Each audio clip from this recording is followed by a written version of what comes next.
मंजिलें उन्हीं की होती है जिनके सपनों में जान होती है। पंख होने से कुछ नहीं होता, हौसलों से उड़ान होती है।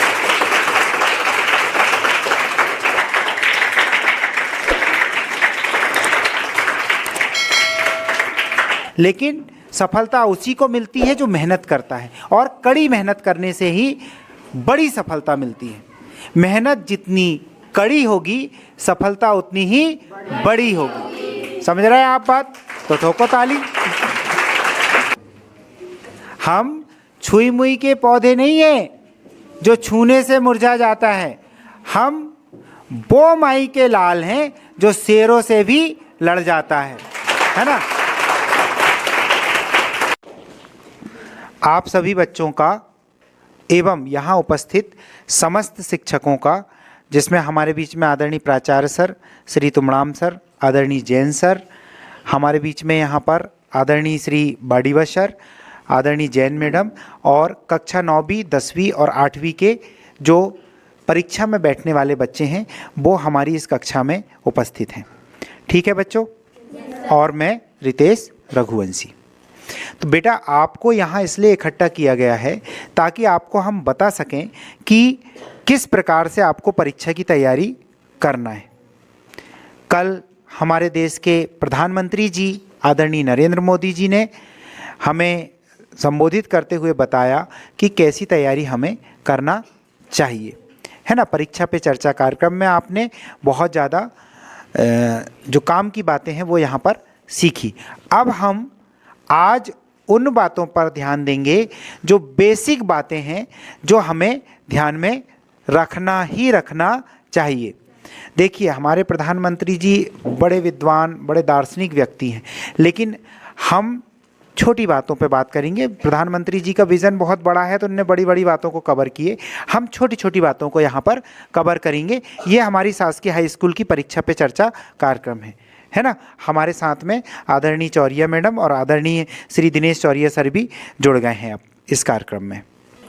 हाँ, तो बच्चों, अब हम यहाँ पर बात करेंगे कि जो हमारी वार्षिक परीक्षाएं चालू हो रही हैं संभवतः फरवरी से, है ना। तो लगभग 5-6 दिन बचे हैं हमारी परीक्षाओं में। अब यह जो समय है, ये हमारे साल भर किए गए काम को व्यवस्थित रूप से 3 घंटे में अपनी उत्तर पुस्तिका पर उतार देने का है। लेकिन इस समय में आपको निश्चित रूप से बहुत सारी दिक्कतें आ रही होंगी। आप बहुत तनाव महसूस कर रहे होंगे क्योंकि बोर्ड एग्ज़ाम है।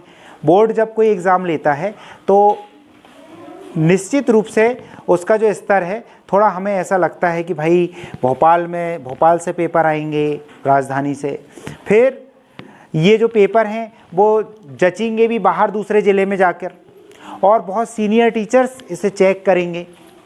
जो पेपर निकाला गया है वो भी बहुत सीनियर टीचर्स के द्वारा निकाला गया है। तो अपने को अब कुछ बेसिक बातों पर चर्चा करनी है जो हमें अभी ही समझ लेना है 4-5 दिन पहले। पहली चीज़ जो है जिस पे हमें चर्चा करनी है, हमारे स्वास्थ्य पर। कहाँ पे चर्चा करेंगे?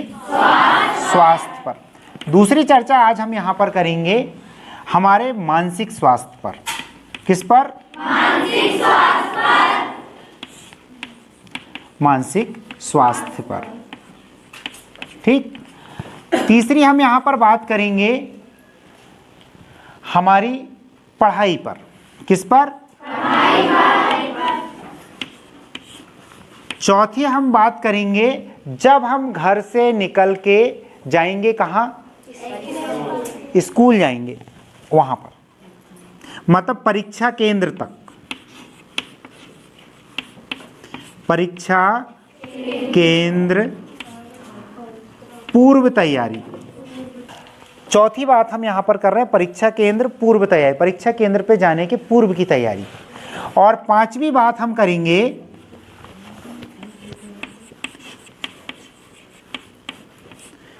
परीक्षा केंद्र पहुंचने पर, परीक्षा केंद्र में कैसा हमारा व्यवहार हो और क्या हमारी तैयारी हो।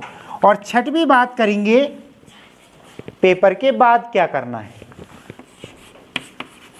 पेपर के बाद यहाँ पर आज के इस कार्यक्रम में हम जानेंगे कि परीक्षा के दौरान हमारा स्वास्थ्य कैसा हो, हम जानेंगे हमारा मानसिक स्वास्थ्य कैसा हो, हम जानेंगे हमें पढ़ाई कितनी करनी है, हम जानेंगे परीक्षा केंद्र पहुंचने के पूर्व हमारी क्या तैयारी होनी चाहिए। उसके बाद हम जानेंगे परीक्षा केंद्र में जब हम पहुंच गए हैं तो हमारा व्यवहार कैसा हो, किस प्रकार हम अपने आप को संतुलित रखें, कैसे हमें पेपर देना है, और सबसे महत्वपूर्ण पेपर देके जब हम बाहर निकलते हैं तब हमारा अगली प्लानिंग क्या होना चाहिए। आपको ऐसा लगा होगा कि महत्वपूर्ण तो ऊपर की चीज़ें थी, नीचे सबसे महत्वपूर्ण क्यों कह रहे हैं सर, है ना। पेपर तो हो चुका है, उसके बाद सबसे महत्वपूर्ण क्यों इस पॉइंट को हम मान रहे हैं, इस पर हम जब इस पॉइंट पे आएंगे तब चर्चा करेंगे कि सबसे महत्वपूर्ण क्यों है। समझ रहे हैं आप? तो एक जनरल तैयारी की बात हम यहाँ पर करेंगे, फिर विषयवार जो है वो अपने जो शिक्षक हैं वो आपको बताएंगे। स्वास्थ्य कैसा हो। देखिए बच्चों, परीक्षाएं आ गई हैं, आने वाले 15-20 दिन आपकी परीक्षाएं चलेंगी, है ना। इस दौरान अगर आपका स्वास्थ्य खराब हो जाता है तो आपकी जो साल भर की मेहनत है उस पर बहुत ही बुरा प्रभाव पड़ने वाला है। मैंने अपने जीवन में ऐसे अनेक विद्यार्थियों को देखा है जो स्वास्थ्य संबंधी समस्याओं के चलते परीक्षा में अच्छे अंक नहीं ला पाते हैं। तो हमें अब स्वास्थ्य का अगर ध्यान रखना है तो हम किन बातों का ध्यान रखेंगे। सबसे महत्वपूर्ण ध्यान रखेंगे हम अपने खान पान का। कोई भी ऐसी चीज़ का सेवन हम नहीं करेंगे, कोई भी ऐसी चीज़ हम नहीं खाएंगे जिससे हमारे स्वास्थ्य पर प्रतिकूल प्रभाव पड़े। पता चल रहा है आप ठंडी चीज़ें ज़्यादा खा रहे हैं, है ना। बेर खा लिए खूब सारी, सर्दी हो गई, गला भी बिल्कुल दर्द कर रहा है, पढ़ने की इच्छा ही नहीं हो रही। पढ़ने तो बैठना चाहते, आप पढ़ना चाहते, लेकिन पढ़ने की इच्छा नहीं हो रही। नाक चौक हो गई आपकी, जुकाम हो गया आपको, उसी के कारण आपको बुखार हो गया, हो सकता है ना। तो साफ सफाई और खान पान का विशेष ध्यान आपको इस 1 महीने में रखना है। हो सकता है हमारे घर में किसी को वायरल फीवर हो जाए, तो जिस प्रकार की सावधानी वायरल फीवर के दौरान रखनी चाहिए दूसरे व्यक्ति को ताकि उसे ना फैले, ऐसी आप सावधानी रखें। नियमित नींद लीजिए, रात भर आपको परेशान होने की आवश्यकता नहीं। ठंड का मौसम चल रहा है, ठंड से होने वाले रोग आपको हो सकते हैं, ठंड से बचाव की पूरी व्यवस्था आप करके रखें। समझ रहे हैं आप सब लोग? ध्यान देंगे इन चीज़ों पर? चलिए, स्वास्थ्य वाली बात। अच्छा, एक और चीज़, हम जब अधिक भोजन करते हैं तब हमें क्या आती है ज़्यादा? नींद आती है नींद। तो भोजन भी जो हम करें वो बहुत संतुलित करें, उतना ही करें जितने में हमारा ठीक ठाक काम चले। 10 बार खाएं आप, कोई दिक्कत नहीं, लेकिन थोड़ा थोड़ा। एकदम से जब हैवी भोजन आप कर लेते, ज़्यादा भोजन आप ले लेते हैं, तो आपको नींद आएगी कि नहीं आएगी? आप रखेंगे इस बात का ध्यान? स्वास्थ्य का ध्यान रखेंगे? हाँ। और छोटी मोटी भी समस्या अगर बनती है तो तुरंत चिकित्सक से परामर्श आप लें, क्योंकि ये जो समय है ये साल में एक ही बार आता है, और इस समय पर जो व्यक्ति लापरवाही करेगा वह परीक्षा में अच्छे अंक प्राप्त शायद नहीं कर पाएगा। साल भर आपने बहुत अच्छी पढ़ाई करे हो, अब आपको तनाव लेने की ज़रूरत नहीं है। दूसरा पॉइंट आ रहा मानसिक स्वास्थ्य। मानसिक स्वास्थ्य क्या है? स्वास्थ्य तो समझ लिए आपने, मानसिक यानी अपने मस्तिष्क को कैसे हम स्वस्थ रखें। स्थिति ये बनती है, आप बहुत दबाव महसूस कर रहे होंगे, यार बोर्ड परीक्षा है, रिवीजन नहीं हुआ है हमारा, साल भर कुछ लोगों ने बहुत मेहनत करे हैं, कुछ लोग मेहनत नहीं कर पाए होंगे, तो वो सोचते कि हम आखिरी के 3-4 दिन में मेहनत कर लेंगे। नहीं होगी। आखिरी के 3-4 दिन में बहुत ज़्यादा परेशान होने की आवश्यकता नहीं है। आपको बता दूं, परीक्षा जो पेपर निकालने वाले जो पेपर सेटर होते हैं वो क्या करते हैं, पेपर को इस प्रकार से डिज़ाइन किया जाता है कि 40% जो प्रश्न हैं वो बड़े ही साधारण प्रकार के होते हैं कि जिनने थोड़ा बहुत भी पढ़ा है तो वो स्कोर उसमें पासिंग नंबर ले सकता है। सही है गुरुजी। दूसरी बात, आगे के जो 30% प्रश्न हैं वो मध्यम प्रकृति के होते हैं। 30-35% प्रश्न जो है मध्यम प्रकृति के होते हैं, थोड़े से विस्तार देते हुए रहेंगे। और कुछ प्रश्न 20-25% प्रश्न जो होंगे या 15 से 20% पे थोड़े क्लिष्ट टाइप के होंगे, क्योंकि सभी को 100% मार्क्स नहीं देना है ना भाई, थोड़ा परीक्षा जैसे लगे भी। तो आप अगर आपसे बहुत कठिन प्रश्न नहीं बन रहे तो आप बिल्कुल निराश मत होइए, बहुत सरल की तैयारी कीजिए, बेसिक चीज़ों की तैयारी कीजिए। 30 नंबर के आपको विकल्प मिल रहे हैं, सही जोड़ी मिल रही हैं, रिक्त स्थान मिल रहे हैं, सत्य असत्य वाले प्रश्न मिल रहे हैं, उन पे हम फोकस करें। कर सकते हैं? उनके लिए बहुत लिखने की आवश्यकता है क्या? उसके लिए आपको सिर्फ समझने की आवश्यकता है। अच्छा, रिक्त स्थान रटते हैं क्या?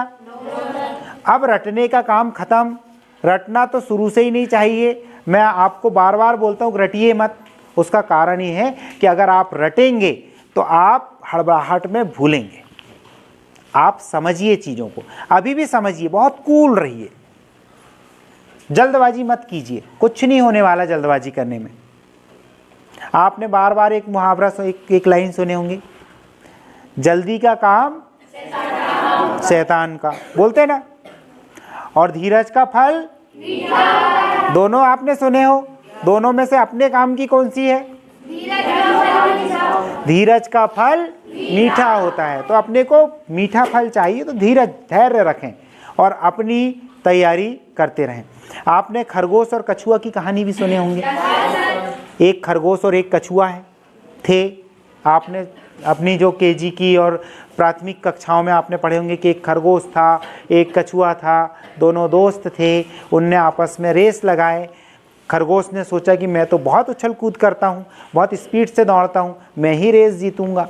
कछुए ने सोचा कि यार ये मुझे चुनौती दे रहा रेस की, मुझे चुनौती तो स्वीकार करना चाहिए, क्योंकि हर जो पराक्रमी व्यक्ति है, चाहे उसमें जितनी भी शक्ति हो, लेकिन वो कोशिश तो करेगा कि मैं रेस में भाग लूँ। भाई चुनौती दिया है तो स्वीकार करूँ। हर चुनौती को हमें क्या करना चाहिए? स्वीकार। आपने कल प्रधानमंत्री जी की परीक्षा पे चर्चा कार्यक्रम में सुना होगा, प्रधानमंत्री जी ने एक बहुत शानदार लाइन बोली थी। किसी बच्चे ने उनसे पूछा था कि आप इतना कैसे कर पाते हैं, तो और फिर भी इतने स्वस्थ कैसे हैं आप? तो प्रधानमंत्री जी ने बताया था कि मैं हर चुनौती को चुनौती देता हूँ, हर चुनौती को चुनौती देता हूँ और उसे स्वीकार करता हूँ। और इसीलिए वो बहुत एक्टिव और बहुत स्वस्थ है और इतने सफल भी हैं। कभी आपने उदास देखे उनको? नहीं दिखते, हमेशा एक्टिव दिखते हैं। तो ऐसे ही हमें भी हमेशा एक्टिव रहना है। और खरगोश और कछुए की कहानी क्यों बताया था मैंने? इसलिए बताया था, देखिए भाई, खरगोश जीतता कि हारता आखिरी में? कहानी में खरगोश हार जाता है। अच्छा, किस कारण से हारता है? वो सो गया था। खरगोश सो गया था। पक्का सो गया था? सोना चाहिए था कि रेस के दौरान उसको? तो ये रेस है, अपनी भी परीक्षा एक रेस है। अब सोने का समय उतना नहीं है, लेकिन सोने का मतलब यहाँ आलस्य करने से है ना। हम लोग इतने आदी हो गए हैं मोबाइल के, टीवी के, टैबलेट के। भाई थोड़ी देर देख लेते हैं। प्रधानमंत्री जी ने उसका भी जिक्र किए थे अपने उद्बोधन के दौरान। उन्होंने परामर्श दिया था कि रील ज़्यादा नहीं देखना, है ना। रील देखते देखते पता ही नहीं चलता कि कितना समय हो गया और हम अपना महत्वपूर्ण बहुमूल्य समय गवा देते हैं। तो अब जो मोबाइल है उसे एक तरफ रख दीजिएगा बिल्कुल। अब मोबाइल में समय बर्बाद करने का समय नहीं रह गया है। हमने आप लोगों के लिए तैयारी की है, जो कक्षा 10वीं के बच्चे हैं। गैप में भी आप विद्यालय आइए, कोई दिक्कत नहीं। और जिस विषय का पेपर होगा पूरे दिन स्कूल का जो समय होगा पूरे दिन हमारे जो शिक्षक हैं हम लोग आपके साथ हैं, और जो भी संशय आपके मन में हो आप कहें तो पूरा रिवीजन करा दें हम। 2-2 दिन के गैप हैं, कम से कम 2 दिन 3 दिन के गैप हैं, तो जो स्कूल डेज होंगे उनमें आप आ सकते हैं और बढ़िया क्लास में बैठिए, व्यक्तिगत आपको एक एक चीज़ समझाई जाएगी। ठीक है, अगली बात हमारी आती पढ़ाई की। अच्छा, मानसिक स्वास्थ्य पे एक लाइन और बोलना चाहूँगा मैं। चिंता करने से कुछ होगा क्या? कुछ फायदा हो सकता है चिंता करने से कि यार और ये बहुत टेंशन हो रही है, टेंशन करेंगे तो कुछ होगा गौरव भाई? नहीं होगा, है ना। तो टेंशन को दीजिए पेंशन और रहिए नॉट मेंशन, है ना। एक ऐड आता था नवरत्न तेल का, पहले हमारे महानायक जो अमिताभ बच्चन है वो बोला करते थे टेंशन को दीजिए पेंशन और रहिए नॉट मेंशन, है ना। चिंता से चतुराई घटे और दुख से घटे शरीर। तो आपको इतना ध्यान रखना, अपने को चतुराई की जरूरत है अभी परीक्षा में। तो चिंता से चतुराई घटे और दुख से घटे शरीर, पापों से लक्ष्मी घटे कह गए दास कबीर। तो हाँ, तो बाद की लाइनें अपने को नहीं रखना है, पहली लाइन बड़े काम की, चिंता से चतुराई घटे और दुख से घटे शरीर। चिंता करोगे तो चतुराई घटेगी, दिमाग में क्वेश्चन के आंसर नहीं। चिंता को छोड़ दीजिए, चिंता यानी टेंशन, और टेंशन को दीजिए पेंशन। अब दुख से घटे शरीर, दुख क्यों होगा? एक पेपर बिगड़ गया, अब क्या करूं, बड़ी भारी टेंशन होती है। दुख से घटे शरीर मतलब आप शरीर, फिर वो स्वास्थ्य अपना बिगड़ जाएगा टेंशन में। तो अपने को एक पेपर बिगड़ गया तो जान दो ना 6 पेपर हैं, है ना। हम अगले पेपर की तैयारी करेंगे, उसको अच्छे से देंगे। पेपर खत्म, चैप्टर क्लोज, बंद करो, वो पुस्तक रख दो एक तरफ, अगले पुस्तक की तैयारी। हमारे राजनेताओं को आप देखिए, एक चुनाव खत्म, अगले चुनाव की तैयारी दूसरे दिन से चालू कर देते कि नहीं? कितने एक्टिव रहते पॉलिटिकल लोग, हमें भी उनसे सीखना चाहिए। हम भी एक्टिव, हिंदी का पेपर खत्म, अंग्रेजी के पेपर की तैयारी शुरू, अंग्रेजी का पेपर खत्म, विज्ञान के पेपर की तैयारी शुरू, जो भी अगला पेपर है अपना, है ना। समझ रहे हैं आप? ये काम भी हो गया, मानसिक स्वास्थ्य भी। पढ़ाई पे आते, कितनी करना, कैसी करना, कुछ कुछ चीज़ें अभी कवर हो गई हैं। पढ़ाई बेटा हमें बैठ करके अब समझना है, जो आपने साल भर याद किया है उसे आप रिवाइज कीजिए। जिनने याद नहीं किया है तो आप समझ बस लीजिए। एग्जैक्ट वर्ड टू वर्ड याद करने की आवश्यकता अब नहीं है। अपने दिमाग को चलाएं, है ना। चिंता करोगे नहीं तो चतुराई तो बची रहेगी, उस चतुराई का उपयोग कीजिए और बढ़िया जो जो चीज़ें हमें सरल समझ में आ रही है, जो कम समय में हमसे बन रहा है, उसको याद करिए। पता चल रहा है कि एक सवाल है जो आपसे बन ही नहीं रहा है और शुरू में ही आपने खोल के बैठ गए, वो कठिन वाला सवाल नहीं बन रहा है, पूरा दिन निकाल दिए सोचने में ये सवाल बन क्यों नहीं रहा है ना। पूरा दिन निकाल दिया आपने सोचने में कि ये सवाल बन क्यों नहीं रहा है, और उस चक्कर में जो 99 सवाल आपके थे सरल वाले, जो आपसे वैसे ही बन जाते एक बार पढ़ने में, वो भी आपने नहीं कर पाए। तो सरल से कठिन की ओर चलना है, सरल चीज़ों को पहले पढ़ना है, सरल कोर्स को पहले पढ़ना है, उसके बाद कठिन चीज़ों पर हम जाएंगे। जब सरल पूरे बनने लगेंगे, एक एक 2-2 नंबर वाले बनने लगेंगे, फिर 3 नंबर की तैयारी करेंगे, 3 नंबर बनने लगेंगे, 5 नंबर की तैयारी करेंगे, 4 नंबर की तैयारी करेंगे, है ना। समझ रहे हैं आप मेरी बात को? हाँ, इसमें लापरवाही नहीं। और अब बिल्कुल चतुर हो जाइए, अब चतुराई से काम लीजिए। अगली पढ़ाई की चीज़ हो गई अपनी। अच्छा, पढ़ाई करते समय विशेष ध्यान रखें, एक गिलास पानी का रख लें बढ़िया सामने, थोड़ा हमने पढ़े उसके बाद थोड़ा सा 2 घूंट पानी पिए, फिर पढ़ रहे हैं। ठंड का समय है, ठंड लगेगी आपको, कंबल अंबल साल आल स्वेटर वगैरह सब कंप्लीट होकर बैठे पढ़ने के लिए। जिस अवस्था में आपको बैठना ज़्यादा कंफर्टेबल लगता है उस अवस्था में आप बैठिए। आपको चेयर टेबल पे बैठ के पढ़ना अच्छा लग रहा है, आप उस पे बैठ के पढ़िए। नीचे बैठ के पढ़ना अच्छा लग रहा है, आप नीचे बैठ के पढ़िए। मैं आपको एक परामर्श दूंगा कि बिस्तर पे बैठ के मत पढ़िए। बड़ा ही आरामदायक स्थान है बिस्तर, बैठे बैठे पता ही नहीं चलता कब लुढ़क जाते हैं अपन, नींद आ जाती है ना, क्योंकि वो काय का स्थान है, सोने का स्थान है। आप किचन में जाते हैं, अपने आप भूख लग जाती है आपको। आप स्कूल आते हैं, अपने आप पढ़ने की इच्छा होने लगती है आपकी, खेलने की इच्छा होने लगती है आपकी। प्लेग्राउंड में जाते हैं, खेलने की इच्छा होती है। सत्संग में जाते तो अच्छी अच्छी बातें सुनने की इच्छा होती है। जब कभी आपको मस्ती करना होता है तो ऐसा माहौल आपको मिल जाए तो आप मस्ती के मूड में होते हैं। ठीक ऐसे ही जब आप बिस्तर में जाते तो आप सोने के मूड में रहते हैं। इसलिए बिल्कुल भी बिस्तर में बैठ के आपको पढ़ाई, जमीन पे बैठ जाइए आप, टेबल कुर्सी लगाकर बैठ जाएं आप, जैसा आपको अच्छा लग रहा बैठ जाएं आप, सोफे पे बैठ जाएं आप। ज़्यादा आरामदायक आसन आपका नहीं होना चाहिए, नहीं तो आपको नींद आएगी। समझ रहे हैं आप? अधिक भोजन नहीं करेंगे, अधिक आरामदायक चीज़ों का वो नहीं करेंगे इस्तेमाल, तो आप एक्टिव रहेंगे। और बीच में 1 गिलास पानी, ज़रूरत पड़े थोड़ा गुनगुना करके रख लिए।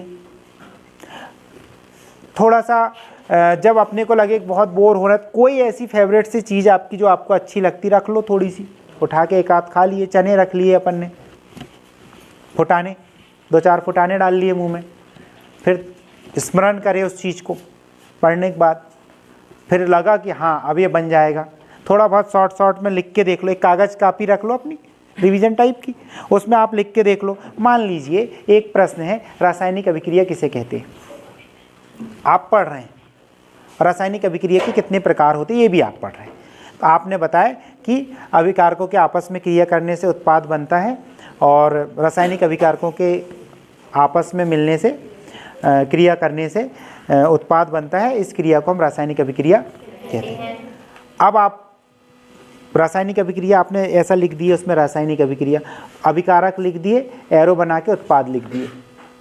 ठीक, यहाँ आप जैसा भी आप लिखते हैं। उसके बाद में आपको प्रकार भी करना था, पूरा प्रकार थोड़ी लिखते रहेंगे। मेन पॉइंट, रासायनिक अभिक्रिया 4 प्रकार की होती, 4 लिख दिए। ऐसी लाइन एक 4 लिखे, फिर 1 2 3 4। ठीक, पहली संयोजन अभिक्रिया, तो आपने सिर्फ संयोजन लिख लिए। यहाँ पर संयोजन लिख लिया, आपको याद रखना, क्लिक करना है। इसलिए संयोजन में क्या होगा भाई, 2 अभिकारक आपस में मिलते हैं और उनके संयोजन से एक उत्पाद बनता है, संयोजन अभिक्रिया कहते हैं। खटाक से दूसरी अभिक्रिया पे आए, वियोजन, कि भाई एक कोई अभिकारक टूट करके एक से अधिक उत्पाद बनाता, वियोजन अभिक्रिया हो गई। विस्थापन हो गई, प्रतिविस्थापन हो गई, ऐसी हो जाएगी। तो आप सिर्फ इसको देखेंगे ना, आपको पूरा रिवाइज हो जाएगा। आप सिर्फ इसको रिवाइज कर लेंगे कि ये 4 होते हैं, आपको रिवाइज हो गया। ऐसे हर विषय में, रस में आप ऐसा कर सकते हैं, छंद अलंकार में आप ऐसा कर सकते हैं, मानचित्र देखकर आप समझ सकते हैं। समझ रहे हैं आप सब लोग बात को? यहाँ तक कोई दिक्कत, कोई प्रश्न किसी के मन में यहाँ तक नहीं है? आगे बढ़ते हैं।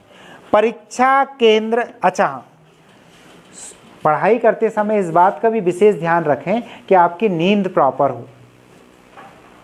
कई बार हम रात भर पढ़ लेते हैं, अच्छी बात है, पढ़ लिए आपने, रात भर पढ़ लिए, है ना, नींद भी नहीं आई आपको, लेकिन बेटा ये मानव शरीर है, इसको आराम की भी ज़रूरत है। पता चल रहा है बाद में आपको नींद आ रही फिर, ठीक है, और आप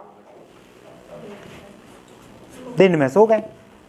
अब रात भर पढ़ लिए, दिन भर सो गए, बात क्या रही आपकी? 12 घंटे पढ़े आपने या 10 घंटे ही आपने पढ़े। इससे अच्छा 6 घंटे दिन में पढ़ लिए, 6 घंटे रात में पढ़ लिए, नींद भी बड़ी प्रॉपर तरीके से हो गई, और जो दूसरे आपके काम है वो भी प्रभावित नहीं हुए। सही है? या टुकड़े टुकड़े में पढ़ लिए अपन ने।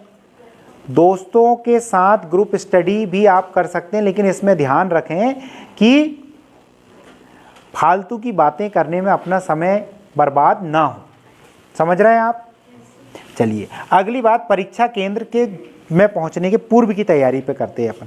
परीक्षा केंद्र में जब आप पहुंचने वाले होते हैं तो आप हड़बड़ाहट में निकलते जल्दी जल्दी घर से, यूनिफॉर्म पहनना है, जल्दी जल्दी में आप निकल गए तेजी से, है ना।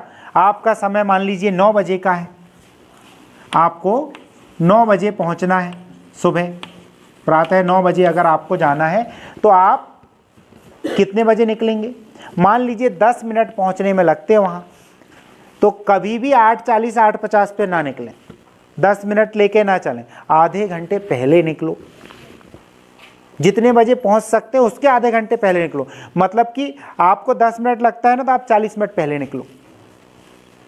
पता नहीं रास्ते में कौन सी दिक्कत आ जाए, आपकी गाड़ी खराब हो जाए, कोई दुर्घटना बन जाए, कोई भी समस्या आ सकती, मौसम खराब हो जाए, हो सकता है।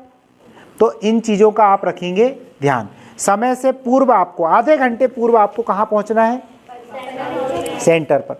अब सेंटर पे आप पहुँच रहे हैं, आपके पास क्या क्या होना चाहिए? सबसे मेन चीज़ आपके पास होना चाहिए आपका एडमिट कार्ड। आपका एडमिट कार्ड, आपके एडमिट कार्ड के बिना आपको कोई एंट्री नहीं देने वाला वहाँ पे, तो उसे भूलिए मत। हम आपको यहाँ से एडमिट कार्ड अभी जारी करेंगे, आपको उसकी 2 फोटोकॉपी करा के रख लेना है। एक रखो अपने ज्योमेट्री बॉक्स के अंदर, कंपास के अंदर रख लो आप, कंपास बॉक्स के अंदर जिसमें आप स्टेशनरी बॉक्स जो होता है आपका, ठीक। और दूसरा आप रख लो जेब में एक, वो कोई नकल तो है नहीं, कोई रहे तो उनको दिखा भी नहीं, उसी में रख लें, भले ही अलग अलग स्थानों पे रखें कि मान लो बॉक्स ही गुम गया अपना, तो जेब में से निकाल के अपन वो तो दे सकते हैं, सही है। और एक घर में रखा रहने दो।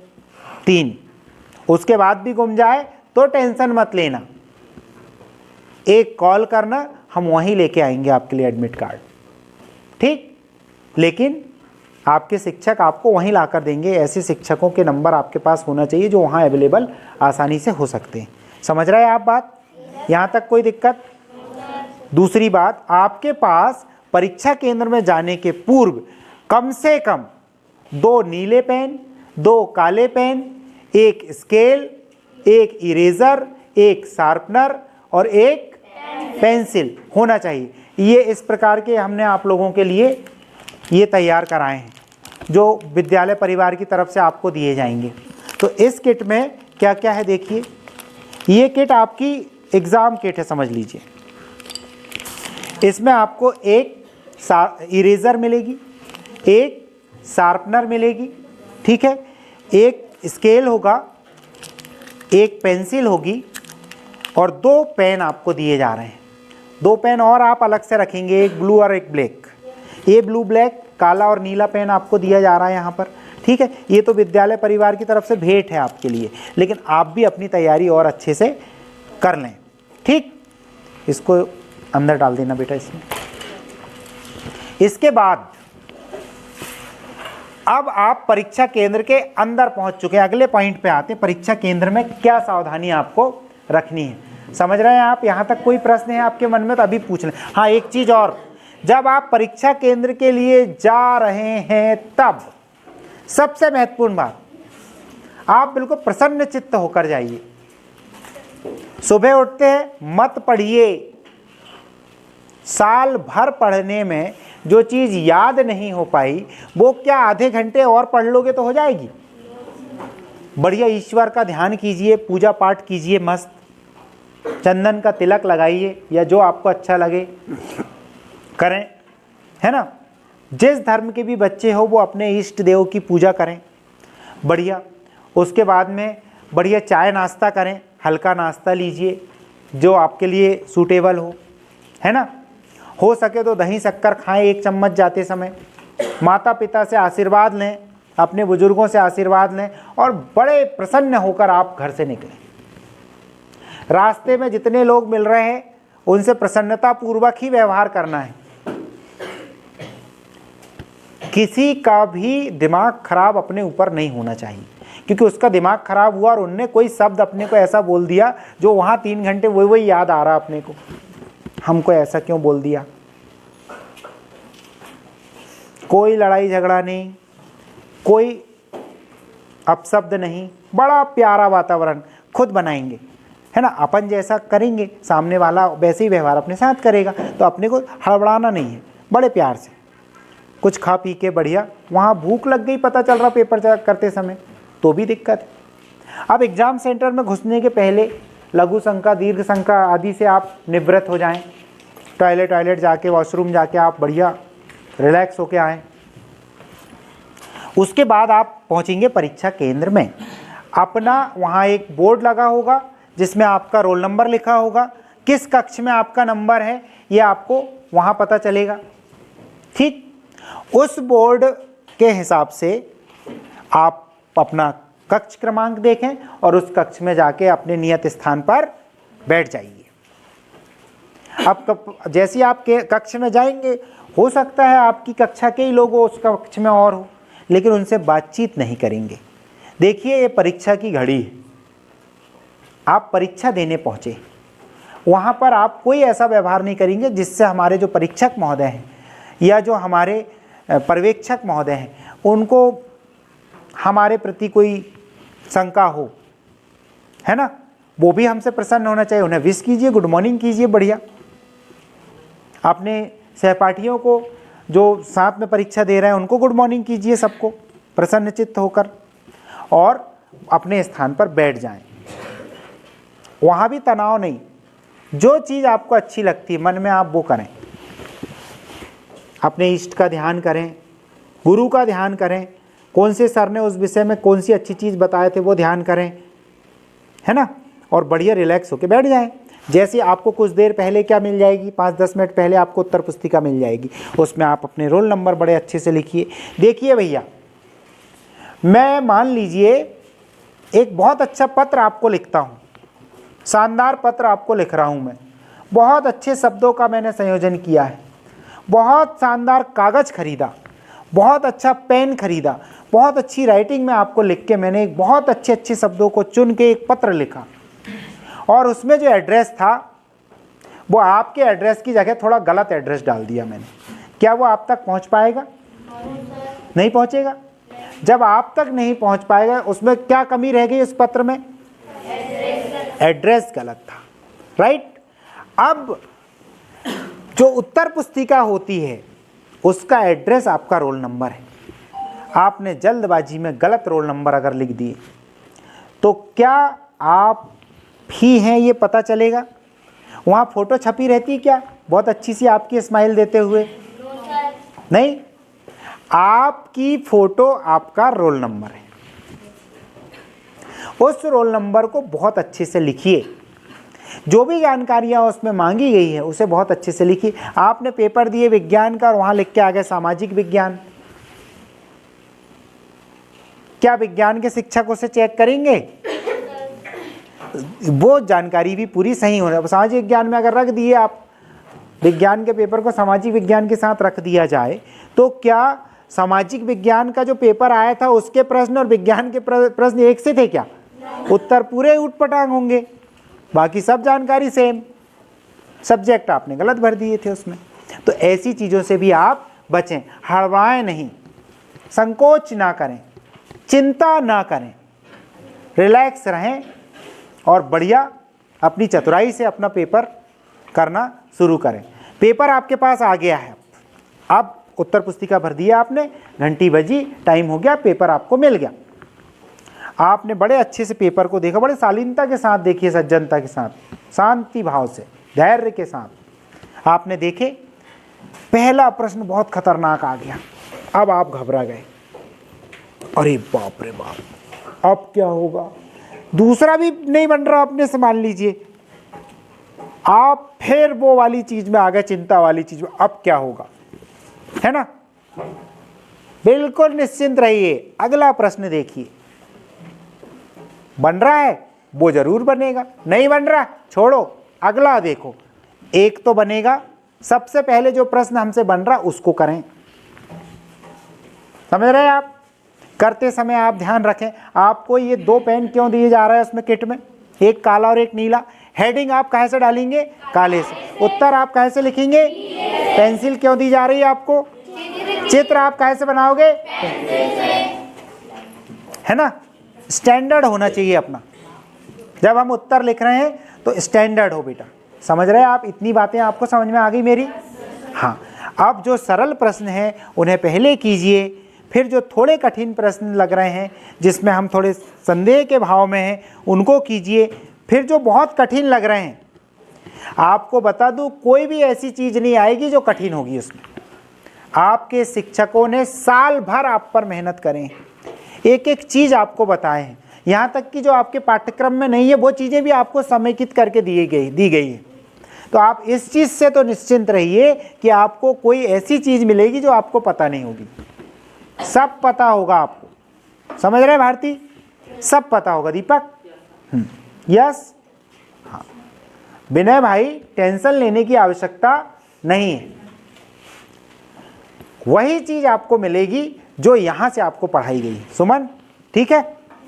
अब ऐसा हो सकता है कि आपको उस समय याद ना आए, 3 घंटे हैं आपके पास, सरल सरल प्रश्नों को करिए बड़े मनोयोग के साथ, उसके बाद जो कठिन लग रहे हैं उनका नंबर आएगा। चालू करिए लिखना, जितना बन रहा करिए। देखिए, जब पेपर चेक होते हैं उसका एक पूरा एक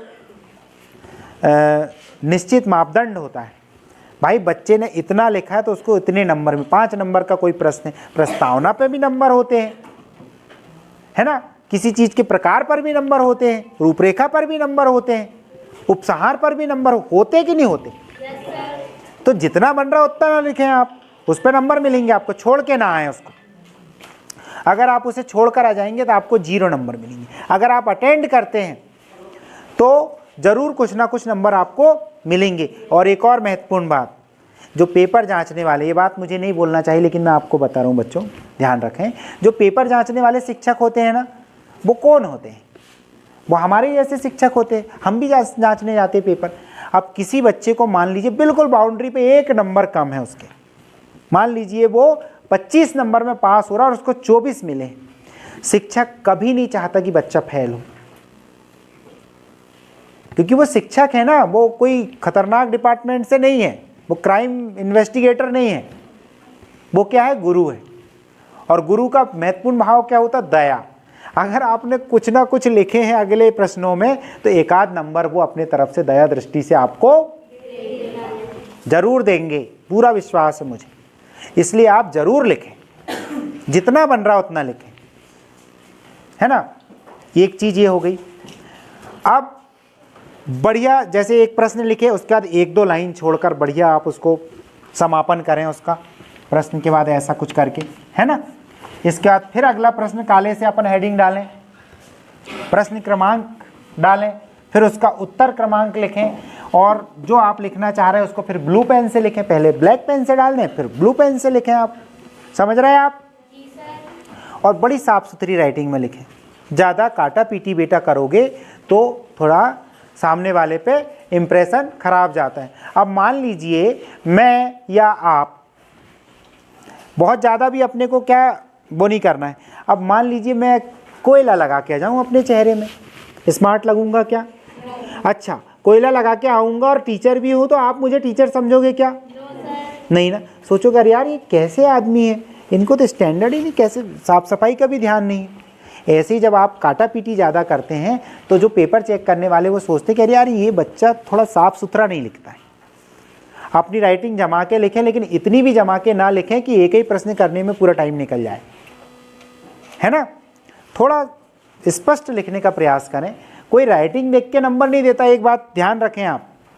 राइटिंग से प्रभाव जरूर पड़ता है कि नंबर अच्छे मिलेंगे, लेकिन इसका मतलब ये बिल्कुल नहीं कि राइटिंग पे ही नंबर मिल जाए। आप उत्तर गलत सलत लिख दो और राइटिंग बहुत अच्छी तो आपको नंबर मिल जाएंगे, ऐसा नहीं।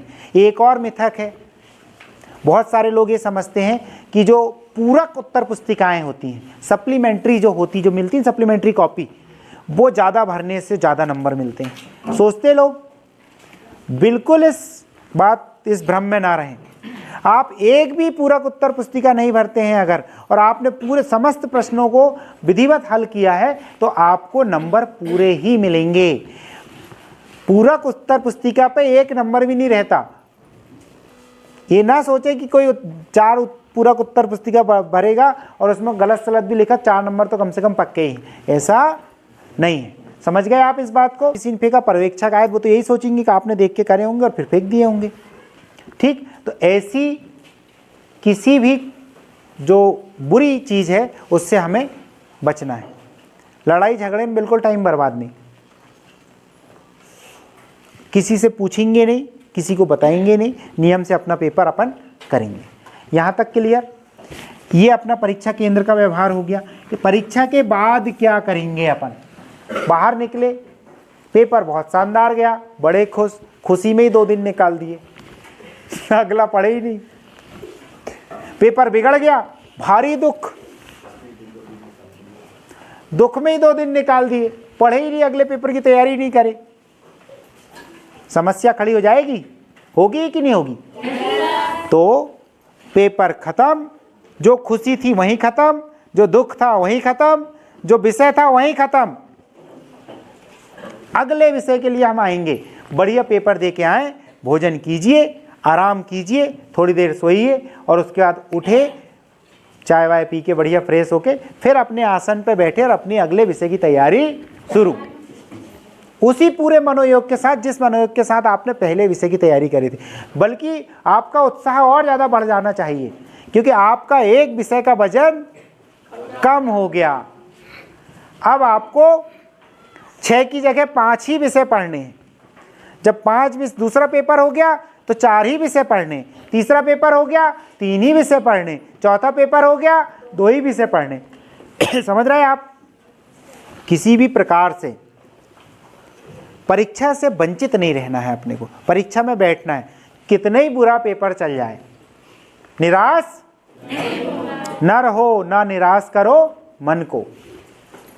मन चंगा तो कठौती में, बड़ी मजे की बात बता रहा हूं मैं आपको। मैं जब पेपर देने जाता था, मैं 10th क्लास तक हर साल 3rd डिवीज़न पास हुआ हूं। मुझे पता ही नहीं रहता था कि ये डिवीज़न क्या होते हैं, ये परसेंट क्या होते हैं। थोड़ा बेवकूफ़ टाइप का विद्यार्थी था मैं, है ना। लेकिन देखो यार, जब अकल आई, मैंने उसमें सुधार किया तो 12th का मैं टॉपर हो गया। 10th तक मैं 3rd डिवीज़न आता था, 12th का टॉपर हो गया, कॉलेज का टॉपर हो गया। आज देखो मैं शिक्षक बन के आपके सामने हूँ। और ऐसे ही अधिकांश लोगों का यहाँ पर एकेडमिक है। जहाँ से दिशा मिली वहीं से अपनी प्रगति का पथ प्रशस्त करें आप। अब तक जैसा गया पेपर आपका ठीक है, अब आप निश्चिंत भाव से ये काम करेंगे।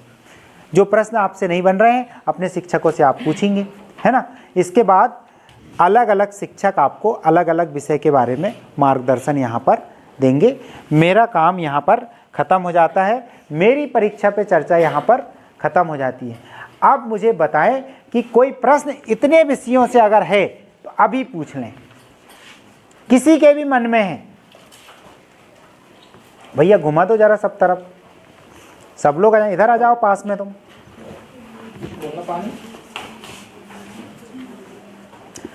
किसी के भी मन में हो तो आप पूछ सकते हैं। मतलब मैं समझूं कि आप तैयार हैं परीक्षा के लिए? Yes sir. 1 सेकंड घुमाओ उधर। मैं समझूं कि आप तैयार हैं? यस। ऐसे तैयार होते हैं आप? यस। गुड, अब आप परीक्षा के लिए तैयार हैं। बिल्कुल, तालियां आप सबके लिए। गुड।